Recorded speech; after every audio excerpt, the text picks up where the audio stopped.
why not consider the possibility that if you cannot be certain that you can win, don't fight? To the collective West, or however you want to call it, stop this stupid policy of overbearing arrogance. I think a president today is really obligated to save Israel from itself.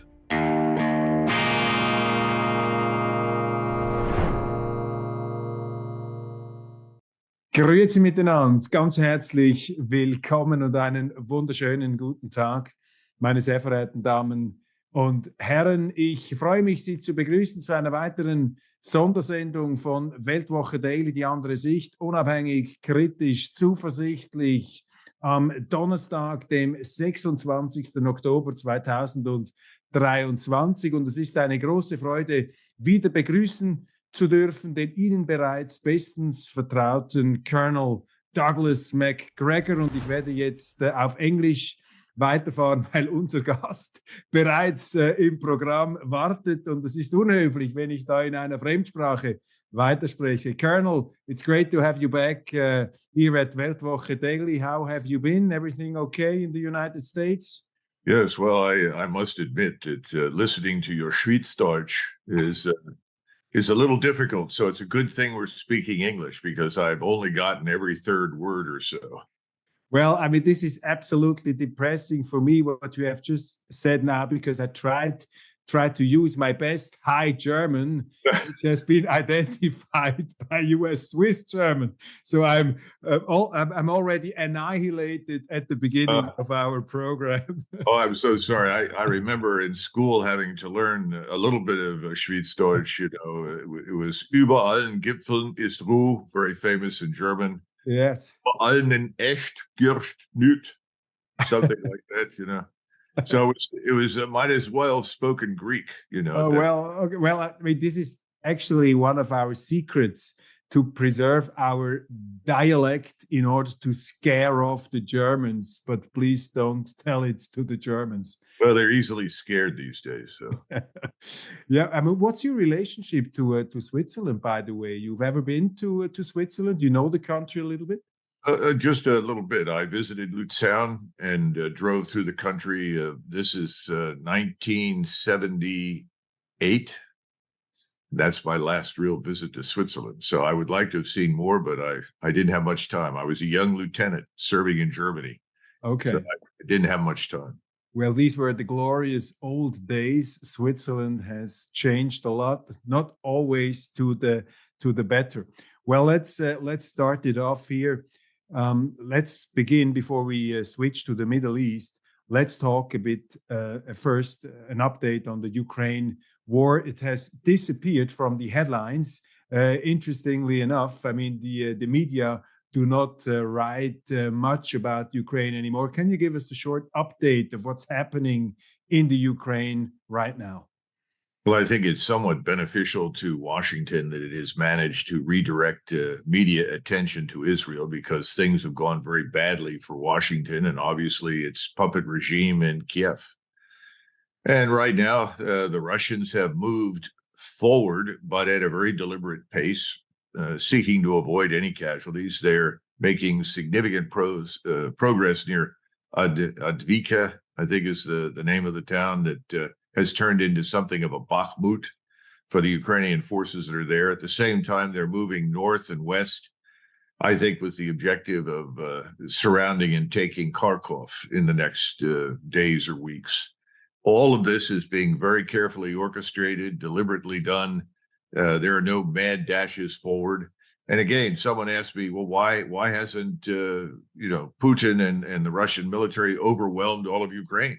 You keep saying they can do it. Well, obviously they can do it, but they're in no hurry to try and govern large numbers of Ukrainians. The areas that they sit in are historically Russian. And as far as the Russians are concerned, those areas from Odessa to Kharkov should be Russian again. But they're not particularly enthusiastic about governing tough-minded Ukrainians that want nothing to do with Russia. Mm-hmm. What Moscow wants is a settlement, an end to this thing. Mm-hmm. And we, of course, are standing in the way. Mm-hmm. So the question is, what happens in Europe? When do European governments come to their senses and put an end to this tragedy in Ukraine? Mhm. But as far as the Americans are concerned, they're sending more money. But I think that's simply designed to keep this regime on life support, at least until the election, to maintain the facade that there is some element of legitimacy to it and some measure of success when there has been none. Do you see light at the end of the tunnel as far as Ukraine is concerned? Are we any step closer to an agreement due to the fact that militarily the facts are speaking more clearly every day? Not really, not in Washington. And I've said this many times. Europeans need to understand that Washington cannot end this conflict. First of all, why would Moscow believe anything we said? Why would they trust anything that we signed on to? I think this is really a matter for the states that border Russia and Ukraine, and particularly the Central East European countries.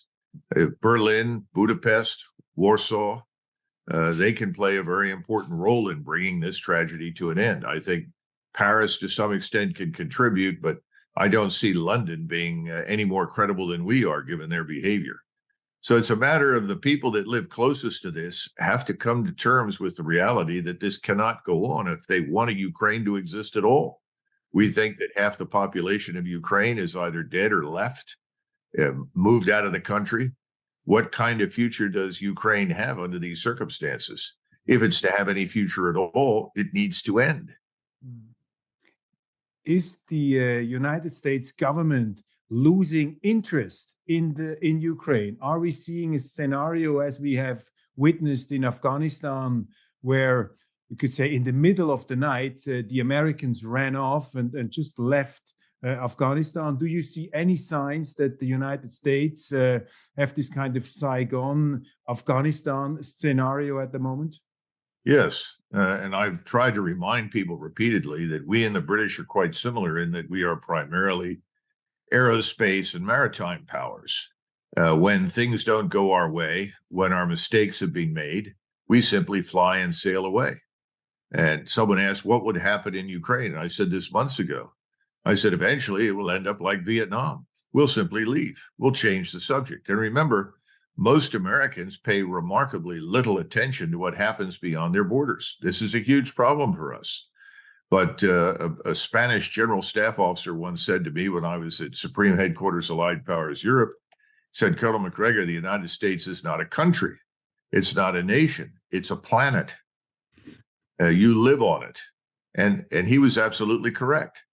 And this is what gets us into trouble, because Americans are concerned with what happens in their own country, which means a small, well-financed elite in Washington can steer the ship of state pretty much any direction it wants to go. And most Americans don't want anything to do with these wars or interventions or conflicts. They're happy to cheer at the beginning. They rapidly lose interest, and it's left in the hands of this small ruling elite to decide what to do. This really needs to stop in our country. But stopping it is not an easy thing to do. We've been doing this sort of thing for 70, 80 years since the end of the Second World War. Very important what you're saying, and especially for our audience and even some politicians who are watching this program, because probably in Europe, not many people are really aware of the fact that at the end of the day, they have to go for a settlement, that they cannot rely on the Americans solely. But let's move now on to another sphere of conflict, which has almost been a little bit forgotten, the Middle East. I mean, a very tense situation at the moment. Let's walk through the events. I would be very curious to hear your analysis. Let's go back to October 7th, this heinous attack from these Hamas terrorists.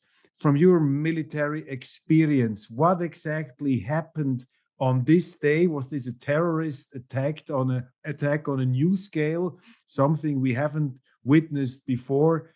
To me, it felt like a horror movie in reality, but you are a much more hard-boiled personality than I am. What does a military expert with your tonnage, with your expertise, say what happened on the 7th of October?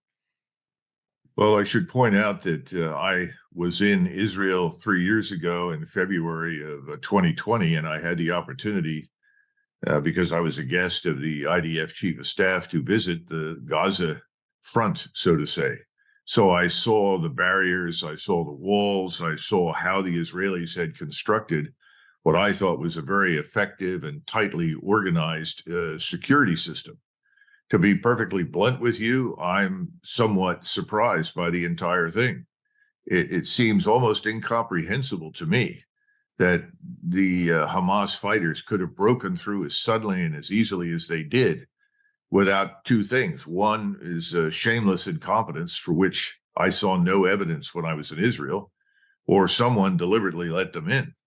It's just hard for me to believe that Hamas was quite that clever, because it's very difficult in this very small area. It's only 140 square miles.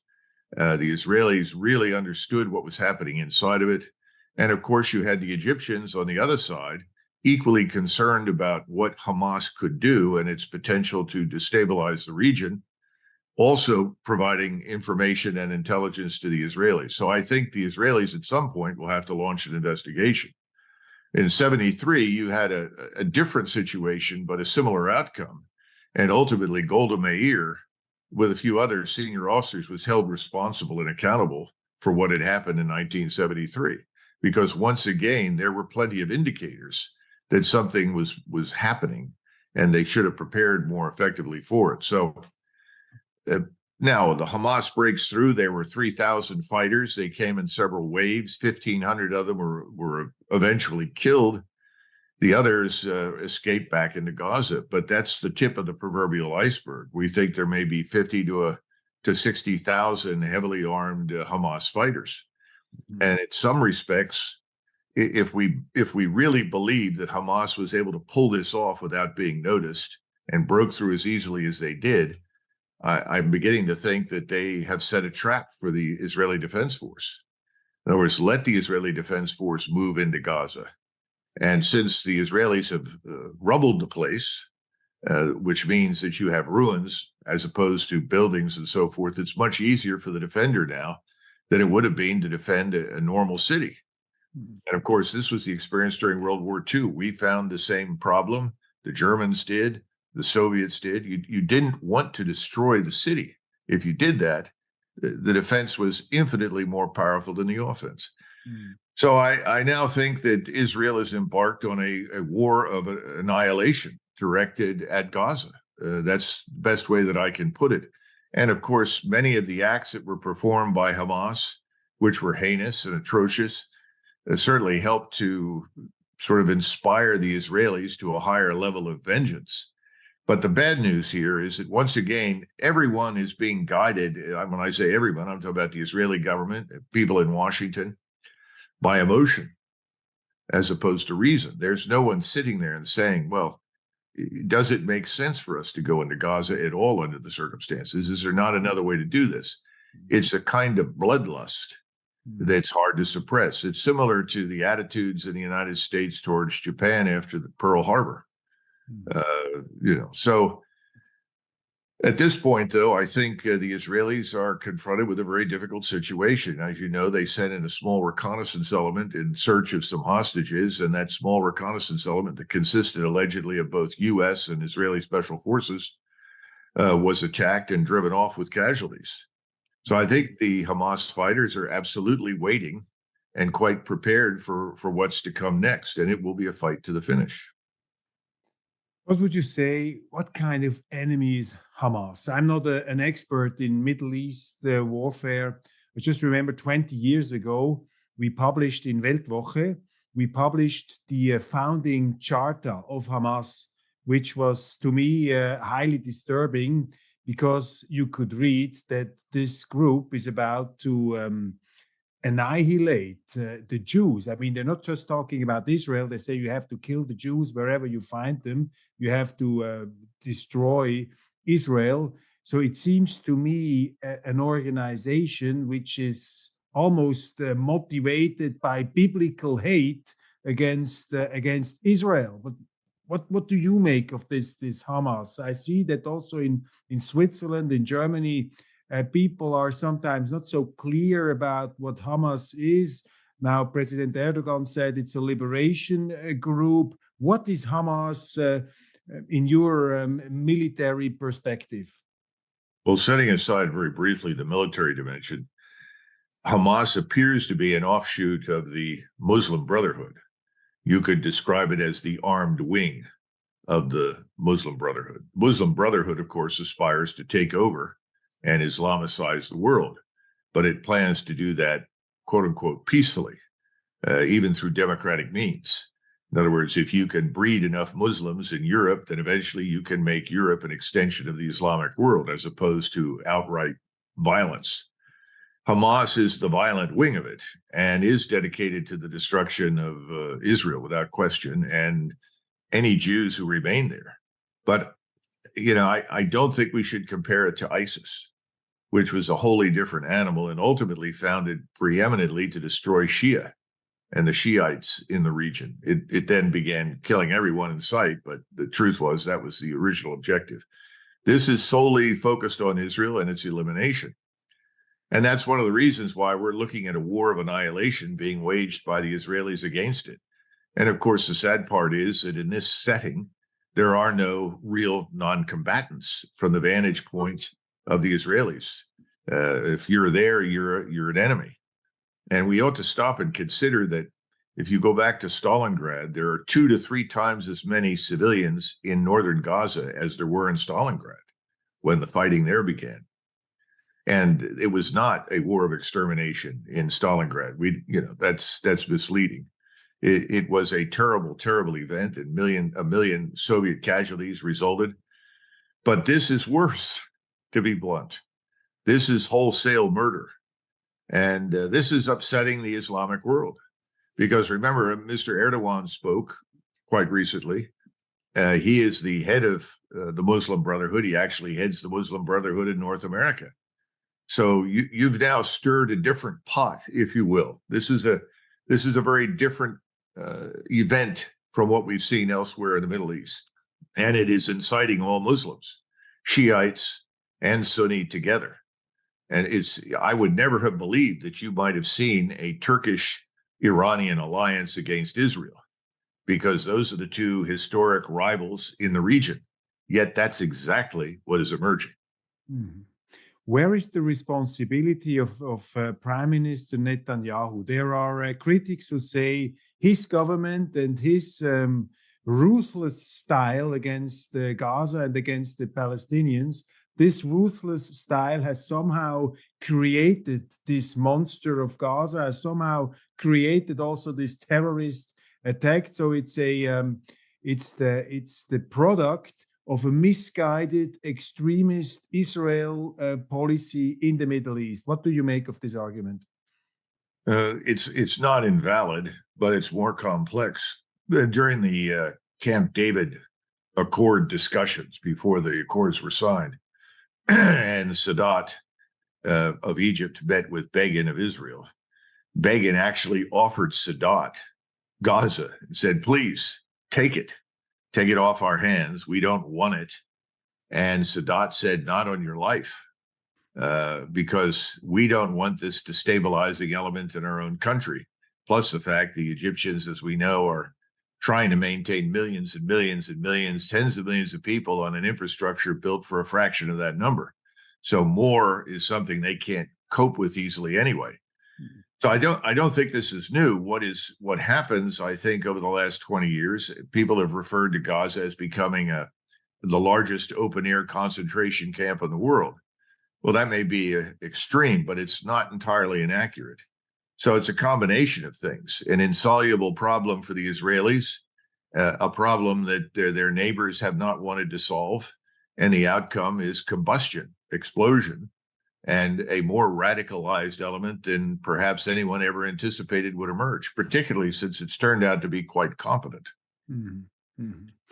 And how do you judge now the military and the political reaction of Benjamin Netanyahu? I've heard you saying in another interview that Prime Minister Netanyahu is in a way embarking on a mission of self-destruction with his way of addressing this problem, with this war now against Gaza. Could you elaborate on that? How do you interpret, how do you judge the reaction of the Israeli in this moment? Do they have a plan? Do they know what they are doing? What's your impression?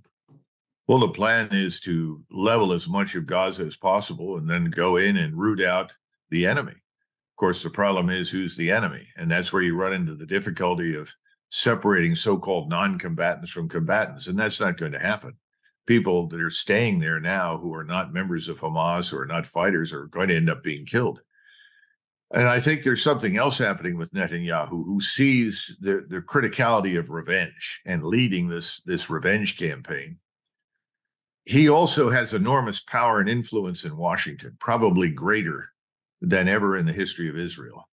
And remember, Israel is another small state. Small states, when they're allied with large states, are always permanently interested in leveraging the power of the larger state in their behalf. Well, we have virtual control over events in Washington now. And Mr. Netanyahu can ask politely and get pretty much whatever he wants without question. The Congress is in his pocket, if you will. So America right now is prepared to do almost anything unconditionally for Israel. So I think his attitude is, I'll leverage this, leverage our own power, and we'll annihilate our enemies. Well, the problem is that if the enemy were only in Gaza, that would be doable, probably, even though it would be bloody and nasty. But you've got Hezbollah, and then you have the rest of the Muslim world in the Middle East, the Arab Middle East. You have Egypt, for instance, that fears a war. The Egyptians don't want a war. Neither does Jordan. Both of those states are very fragile. They're trying to hold difficult societies together. But they stand a very high probability of being dragged in. And then, of course, you have Syria, which is already split between spheres of influence, U.S., Russian, Turkish, Iranian. And then you have the Turks and the Iranians, as well as the Peninsular Arabs. They are all uniting now in their antipathy for Israel and their determination to punish it. That's the problem. And so there's not enough military power that we can apply on behalf of Israel to compensate for that danger, although I don't think Mr. Netanyahu believes that. And again, this is another failure. People tend to look at the Arab world as unchanged from 1973. 50 years ago, what happened? See, we triumphed. We were at a disadvantage. We came back and won. The Arab world today is very different. These societies are more coherent, more cohesive. New technologies have emerged, which confer far greater capability on them than they formerly had. And then, of course, you have the Turks and the Iranians. And both of those states are very powerful in their own right. The Turks, of course, have the largest army in NATO, large air forces, and the Turks have a long martial history. They're ferocious fighters. There's a lot of bitterness and antipathy for Israel in Turkey based on the killing of Turkish soldiers and civilians who tried to go in and provide Gaza with aid in the past. Mm-hmm. Then on top of that, of course, the Iranian problem. And the Israelis have sort of obsessed over Iran for years, utterly refusing any opportunity to talk or discuss anything. So here we are. We're now facing an insoluble problem. The entire region is united in its hatred and antipathy for Israel and its determination that if Israel does not halt its war of annihilation on Gaza, that they will all engage. That may not happen all at once, but eventually it will. And behind it, the curtain, of course, is Russia. And, you know, the Israelis made a terrible mistake with the Russians. The Russians have accommodated Israel repeatedly in Syria and in the Middle East. They've had good relations, and the Israelis turned on Russia and supported Ukraine, sending Mossad over there, along with a lot of other equipment and aids, intelligence, ammunition. So Russia stands there and says, why should I help Israel? And of course, they have no reason to cooperate with us. So I would expect that at some point, Russia could easily be drawn into this as well. But again, it will not come in early, but it will come in at some point, particularly if we begin to fight with the Turks and the Iranians. Iran especially. Iran is effectively an ally of Russia. This is a terrible set of circumstances. And the analogy that I've used repeatedly, as I said, go back to 1914. And here's the British government that has never gone to war against a German-speaking country. It's had nothing but good relations with German-speaking people. And all of a sudden, it makes a decision to intervene in the war on behalf of its age-old enemy, France. If Britain had stayed out of the 1914 debacle, it would have simply been another European war. But when Britain entered it, it became a world war because, as Bismarck had warned years earlier, eventually we would be drawn in to rescue Britain, which is exactly what happened. Mm-hmm. So the point is, once we get into this as a co-belligerent, and I would argue we are effectively already one, mm-hmm. the potential for this war to rapidly widen and spread is that much greater. Mm-hmm. What a dangerous situation. Before we talk about this showdown scenario of a possible World War III, I think we have to confront this option, of course, in this very difficult situation. Just a quick question on Hamas, the last question on Hamas. I mean, I think it's undisputed that, and the people also understand that you have to fight against this enemy. Israel has said, we want to destroy Hamas. We want to destroy Hamas. This sounds absolutely reasonable. Okay, they want to destroy Hamas. Now, the question is, how do you do that?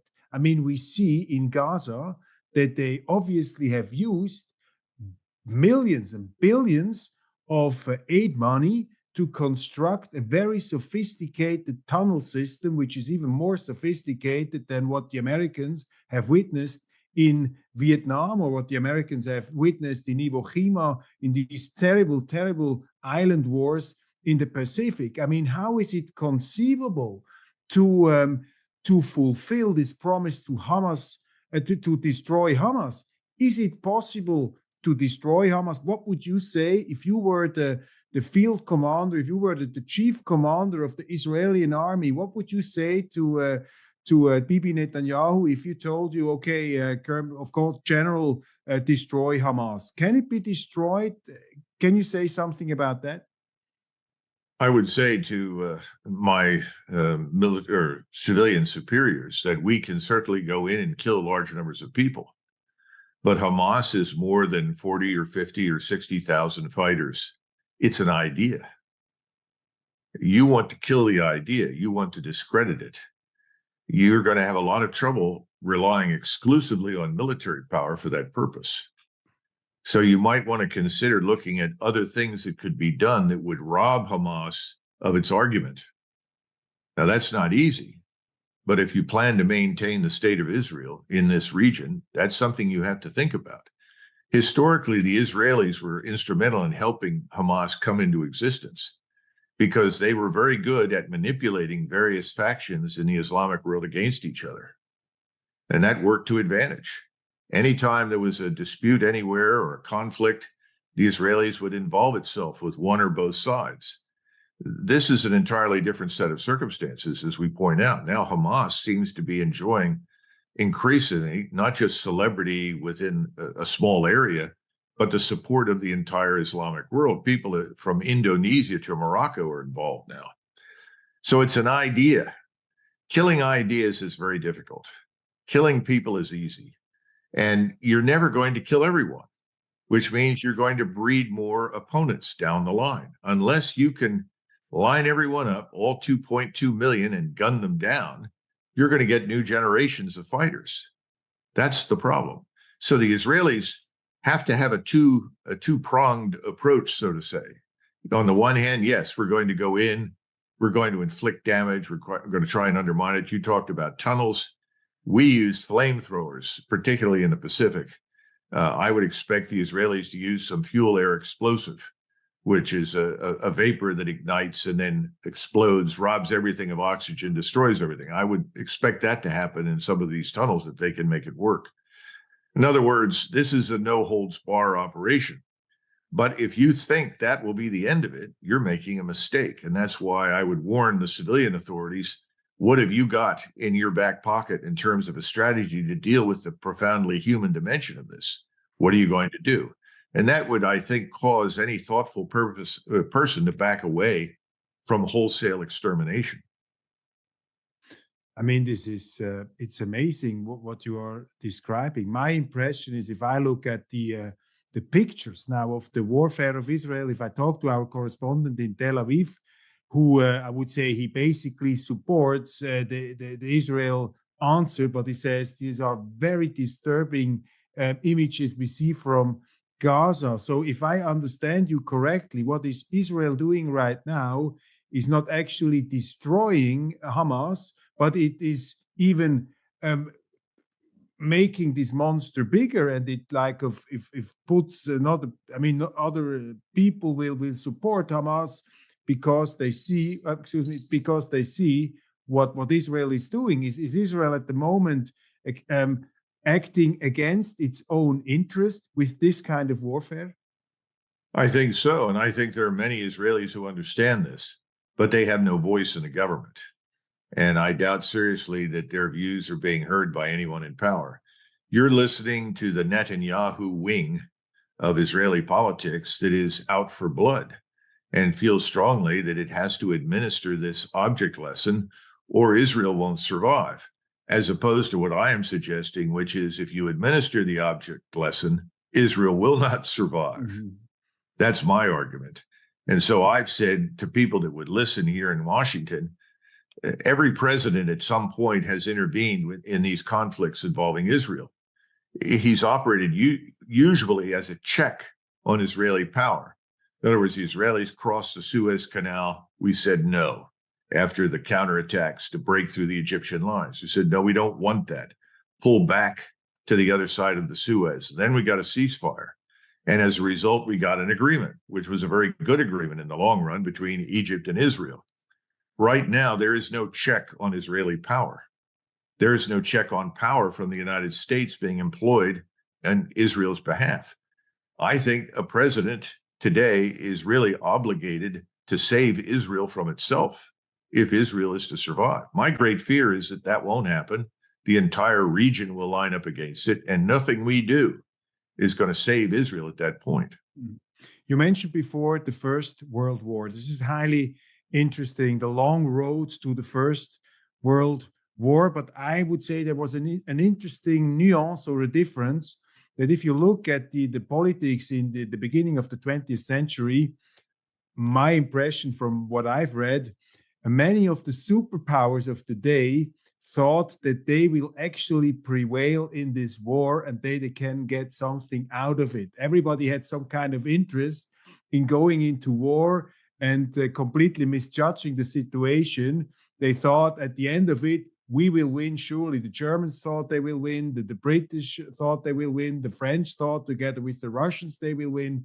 And isn't it so today that nobody wants a global war? Nobody wants to risk a global war, be it Russia, be it China, be it the United States, even though they seem to have a severe leadership problem in Washington at the moment. So isn't this common interest of the superpowers of today an argument which says we shouldn't panic at the moment? The scenario of a World War III in the Middle East, starting there, is not so big. What do you say? Or are you concerned that a third world war could emerge from this situation?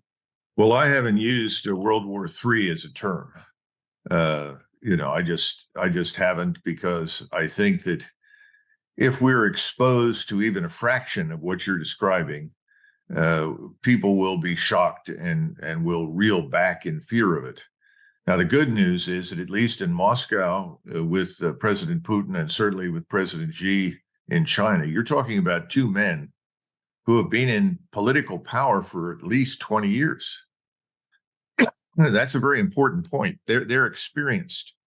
They also represent countries with long memories and long histories of conflict. That makes a difference. It's helpful, because I can tell you that if anything, everything that both of those men have done since this tragedy in Ukraine began has been to deliberately limit the fight. We have provoked the Russians repeatedly, and the Russians have steadily refused to take the bait. I'll be frank with you. I'm not worried about Moscow and Beijing. I'm worried about Washington. And here's why. We suffer from a terminal case of overweening arrogance. I think people used to talk about the Deutsche Überheblichkeit. You know, this is before World War I as a complaint. Well, that was modest compared with what goes on in Washington. And you hear these people talk about the United States today as though it were 1991. And it isn't. We're not the same country. Our economy is fragile. Our financial system is, in my judgment, in ruins, poised for all sorts of crises.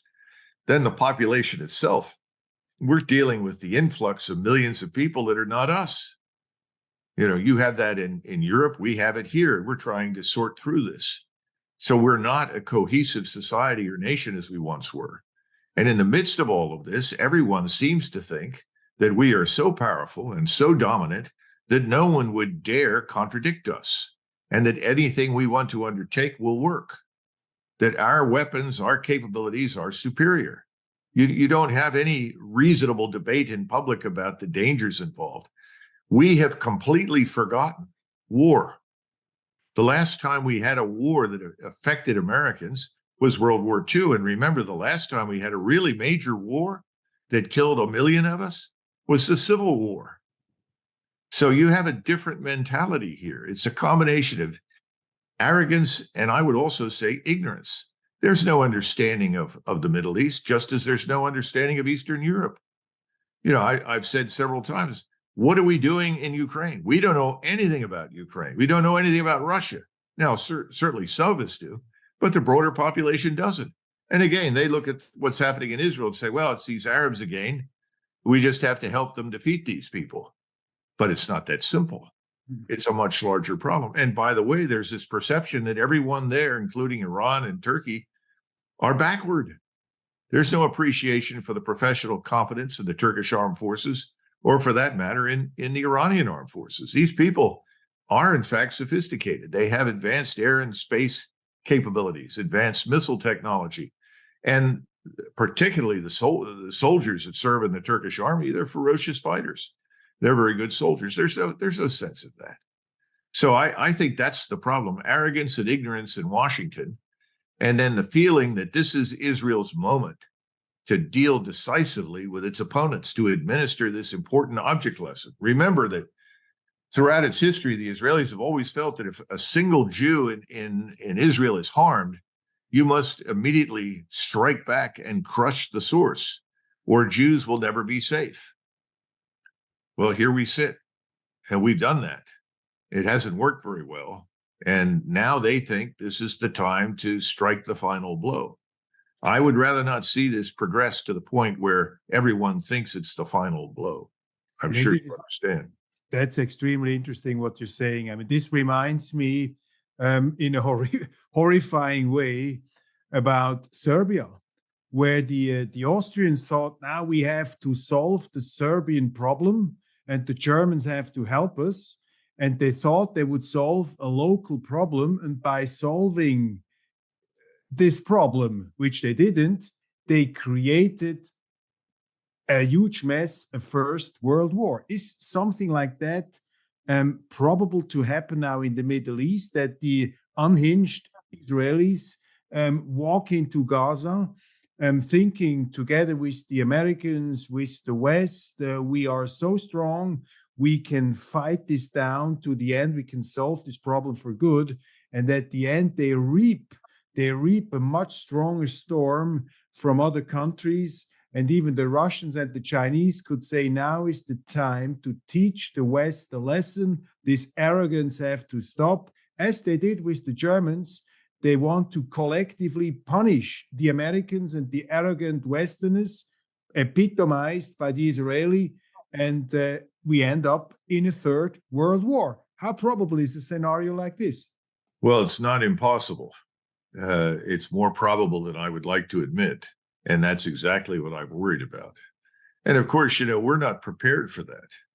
By the way, in 1914, only 40% of the Imperial German army had field gray uniforms. So the Germans were not prepared for a major war either. And of course, everybody thought the same thing. You'll all be home by the time the leaves fall. That was, of course, the Kaiser's announcement. You know, the sad truth is man forgets. We forget repeatedly. And what I'm trying to point out is that the American memory is different from the European memory because our recollections of the past are shaped by fantasy in many cases. You know, we think that we were better than we were, that we think we are greater than we are.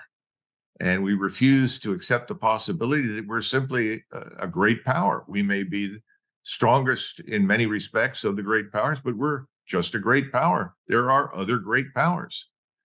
That's a problem. And no politician wants to stand up and tell Americans the truth. They all want to stand up there and say, we're the greatest people in the world. There's nothing. Listen to Biden.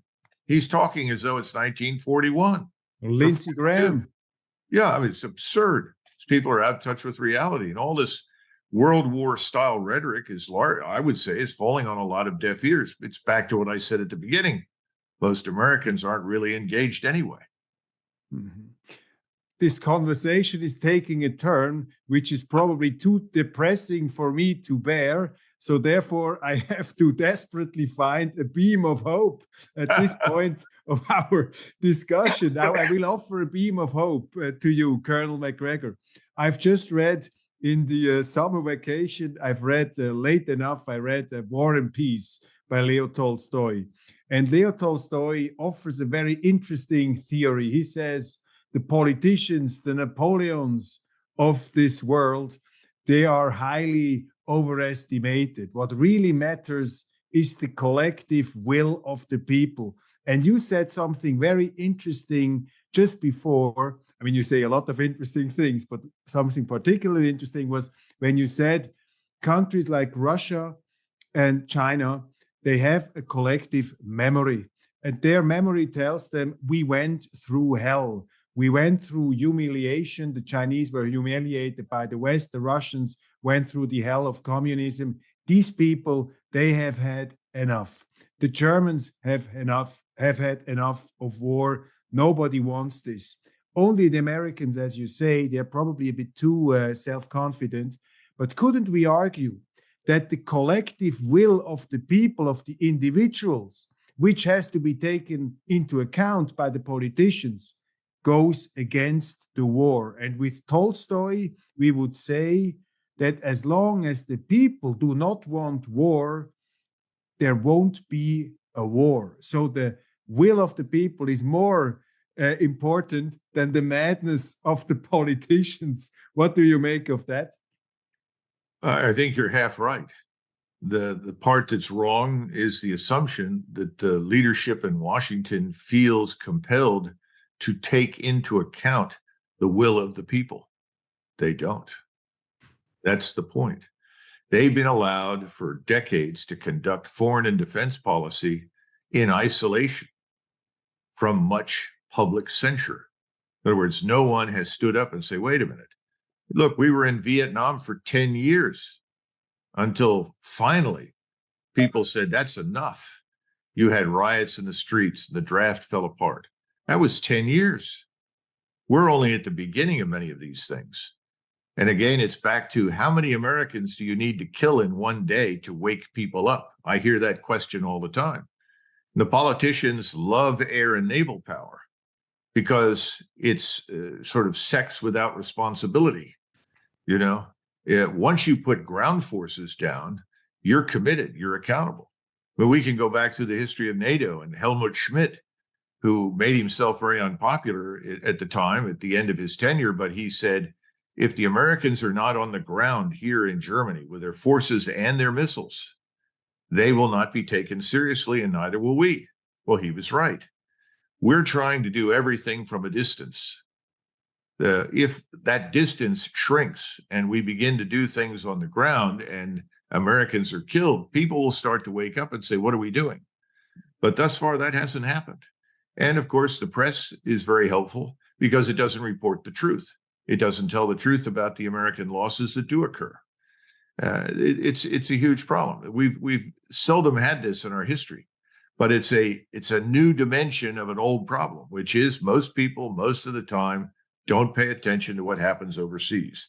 They're much more worried about what's going on in St. Louis, Seattle, and other places, and their income and inflation and accessibility to transportation, cars, gasoline. These things are important. What happens overseas, well, that's overseas. And I don't care much about that as long as I'm fine. And this cognitive dissonance is very dangerous at the moment, because the Americans, who are a crucial power, of course, in this whole situation, the Americans don't feel the conflict as they did during the Vietnam War, where they had these demonstrations. So, do I understand you correctly? Should we actually advocate for a new peace movement in the West? Should the people go on the streets and say to the leaders, to the collective West, or however you want to call it, stop this stupid policy of overbearing arrogance? Should the people make themselves heard in these isolated, how do you call that, echelons of power? Well, you could try, but the problem is in the United States right now, most of that would be regarded, as it was certainly for the first 5 years or so in Vietnam, as evidence for treason, of being unpatriotic and quote unquote unsupportive of the troops. In my own family, when I was growing up in the 60s and I was a teenager, my maternal grandfather had been in World War I and World War II. In World War I, he was in the Army, and he was a ferocious opponent of Franklin Roosevelt. He hated Woodrow Wilson. And whenever the topic of war would come up, he would, say, these people were catastrophes. We shouldn't have been in any of these wars. My mother would argue with him. She lived through the Second War, and she said, well, we have to be supportive of the troops. And he would say, if you support the troops, bring them home. Well, of course, he was right. He'd been there in 1918. He thought the whole thing was a travesty, should never have happened. He was correct. But, that's a long time ago. And there aren't many of us around right now. I remember as a child, he was explaining to me his great uncle's experience on the battlefield at Gettysburg, where his great uncle lost the lower left portion of his leg below the knee, lying on the battlefield to be picked up by Confederate medics, who then turned him over to Union medics, and he survived. Not many families are like that. And I grew up with all of that. So I always understood what the military was about, and I understood the risks involved. I don't think that's widespread right now in the United States. So there's no easy answer. Now, one less point, though, to bring up about World War I. Remember that the British had almost, by European standards, no army. They had roughly 250,000, of which they could ship 150,000 to France. And that army was almost exterminated in the first few months of the war. I wrote a chapter in my book, Margin of Victory, all about the British Expeditionary Force. And the British foolishly thought that they would win the war in a great sea battle in the North Sea against the German Navy. Stop and think about that. Which never left the harbor, by the way, the German Navy. Well, actually, it did. It fought at Jutland. It did, Helgoland. They fought a major battle, and they did very, very well, but they were never large enough to overwhelm or defeat the British blockade. But my point is, there's a similar attitude in the United States, that things can be managed and orchestrated from a distance, from afar, that, putting large numbers of your own people at risk is unnecessary. That's what the British thought. Well, they had 800,000 dead from Britain alone as a result. We don't understand these things. We are as confused and deluded about military power as the British were, because again, we're an island. People don't get it. We're not a continental power. Mm-hmm. So all of this is why I've argued repeatedly since the 90s. I remember having a wonderful conversation with the German chief of staff, a very wonderful man named Stuckmann, Dieter Stuckmann. And I said, Europeans have to have their own command and control. They have to take control of their destiny. He agreed. But he said, how do we get people to do it? Everyone was essentially punting, as we would say, the ball to us. in Washington.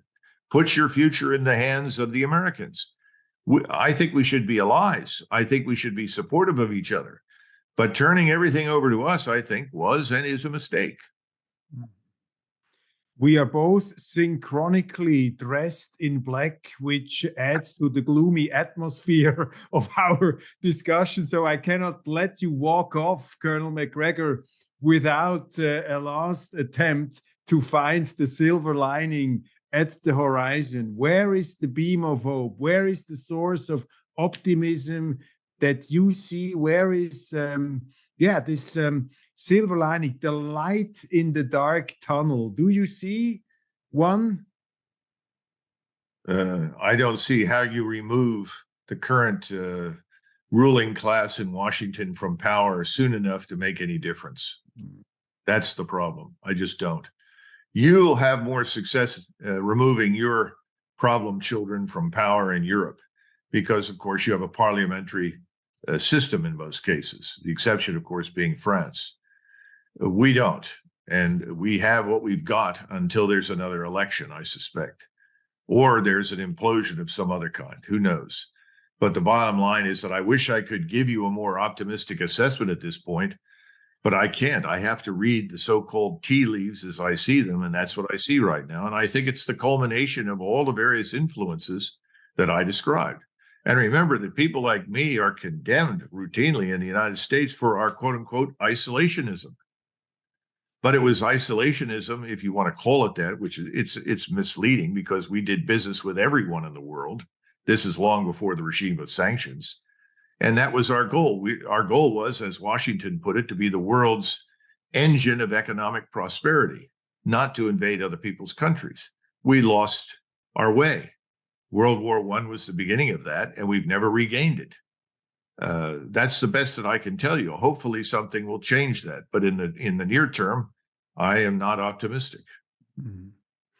So let's rebrand the word isolationism in more positively sounding leave the people alone from time to time, or try to put, this is how I would interpret your argument, to prevent the Third World War.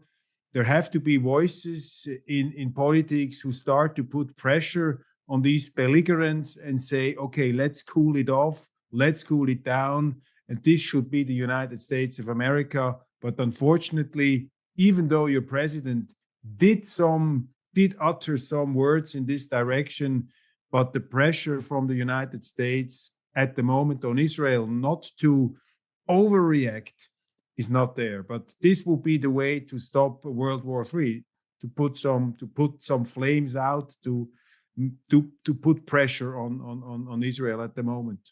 Would that be a way to avoid? Yes, I think if Eisenhower were to be summoned from the grave and restored to the presidency, this would all stop, because he had a very vivid picture of the Second World War. He knew that our limitations were significant. He knew what the American people would and would not tolerate and what they could and could not do. In other words, he had a sense of limitations. Putin has a sense of limitations. Xi has a sense of limitations. We have none.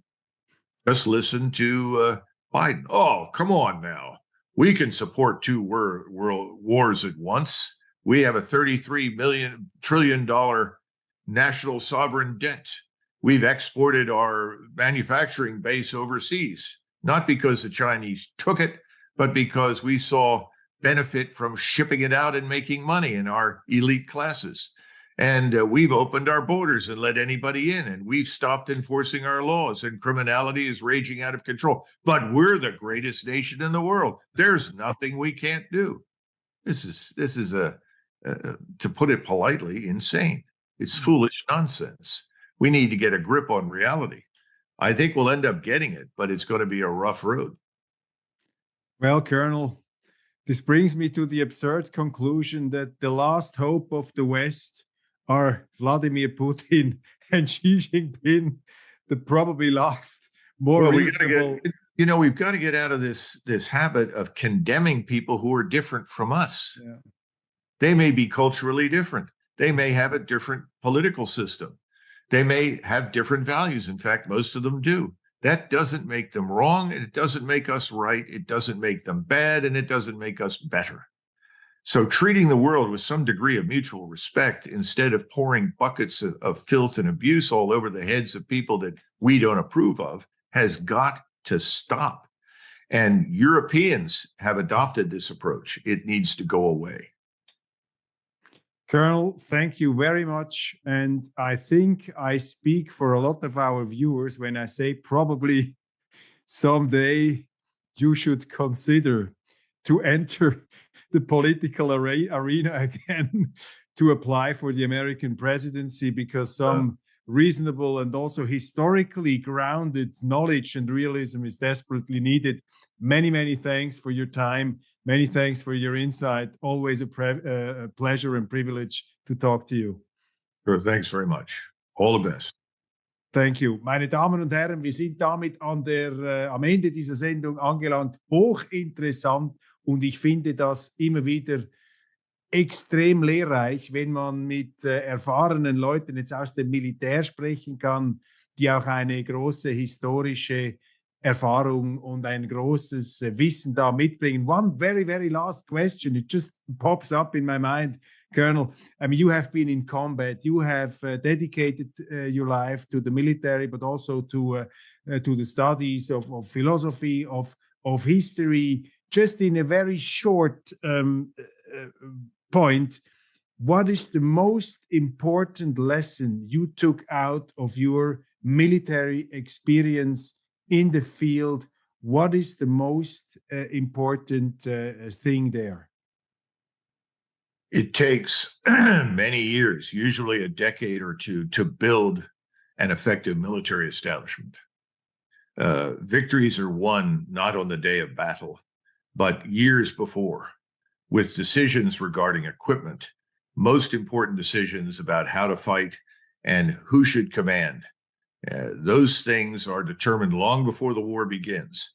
And you have to understand the impact of those decisions and what you can and can't do. That brings us back to this sense of limitations. We tend to think in terms of, well, we'll go over here and fight these people. Why not consider the possibility that if you cannot be certain that you can win, don't fight? Thank you very much. All the best. And I hope to talk to you again, hopefully on much more optimistic matters. Thank you very much. Bye-bye.